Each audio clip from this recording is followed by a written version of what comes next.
Welcome to the unboxing of my IWC Le Petit Prince pilot's watch. My watch collection includes the Patek Philippe Calatrava, the Audemars Piguet Royal Oak, 2 Casio G-Shocks, and a couple of sentimental pieces. A Tudor oyster day-date given to me by my late father when I was a kid, and his Omega Deville, which is currently in for service. That left an interesting, and I want to be clear, a perceived hole in my watch collection. Usually, I buy watches I love, and I do love my watches. I expect my watches to lose value once I purchase them, so a ding here and there doesn't really bother me. However, with the rise in values of Patek and Audemars watches, it's not the easiest to wear when you look at the values, and perhaps even a scratch would ruin a significant portion of that value. I get it. I'm not supposed to look at watches as investments, and believe me, they are not for me in my heart. But one can't help but look at the values with one's brain. Usually the Royal Oak is a daily watch and that's it. In a pinch, the oyster would do, but there are issues with both of them. The Royal Oak is simply getting too valuable and has crossed into the ultra luxury watch space in today's world. There are some days where I need a non-gold watch, eliminating the Tudor.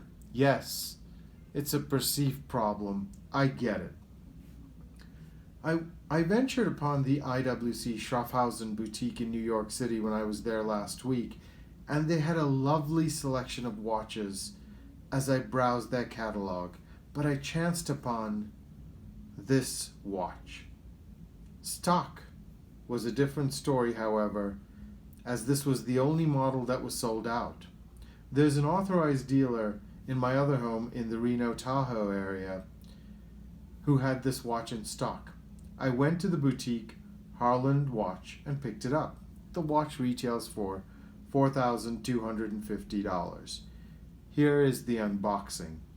I will have the dealer's website in the description as well.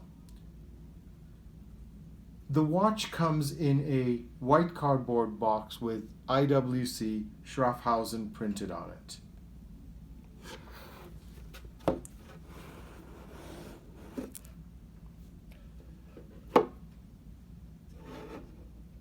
The watch seems to come in a travel case.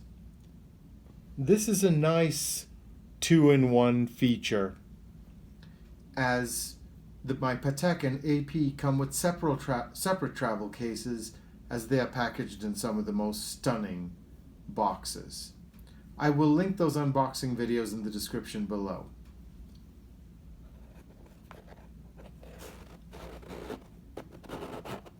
The bottom tray has the warranty card, which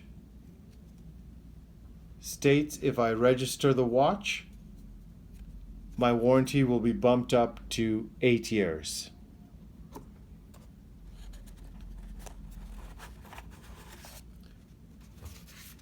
It comes with a cleaning cloth,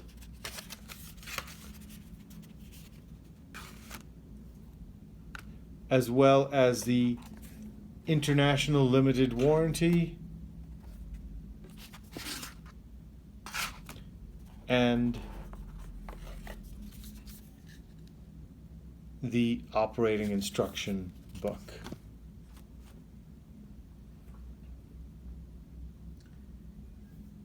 Now let me open the travel case.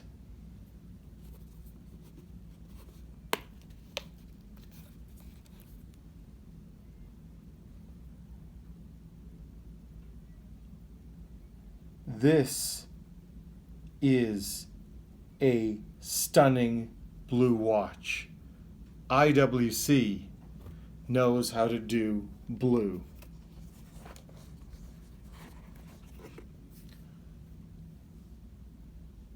The official watch statistics are 40mm case, 11mm height, and a screw-down crown with water resistance of 6 bar or 60 meters, perhaps swimmable with the strap change.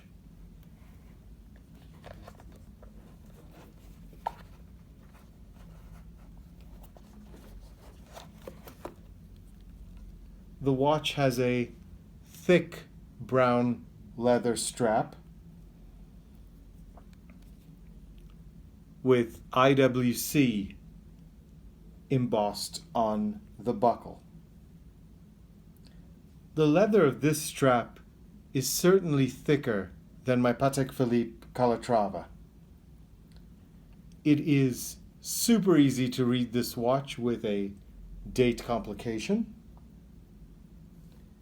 I will add some lume shots as well, but it seems to have lume at the top position as well as on the hands of the watch.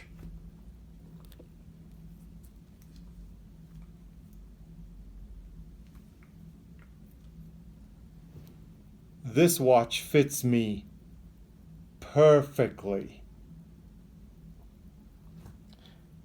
By owning 2 of the 3 Holy Trinity watch brands and perhaps 2 of the most prestigious, it's tough to compare any watches to those, save for the G-Shock, which is at that level, in deference to one of my favorite watch YouTubers, Nico Leonard. This is a fine watch, absolutely perfect. It's a pilot's watch, but in reality it's one of those hybrid watches in the luxury space that can be dressed up, dressed casually, and for some recreational sports. Think Porsche or Mercedes S-Class as opposed to Bugatti or Rolls-Royce. A lot of times the specs of the Porsche or the S-Class will outdo the hyper or the hyper luxury cars, but with those brands, you're also paying for the brand more than anything else. This watch is in fact a blend of Porsche and Mercedes.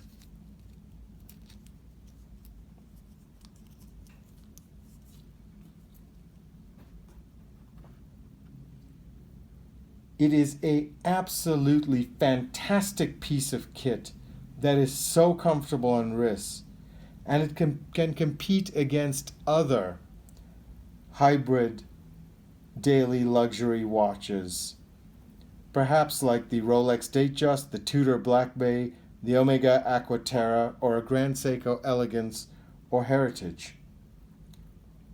IWC is a storied brand that will lead to more conversations as you're not making the most obvious generic choice with your sub $5,000 to $10,000 watch.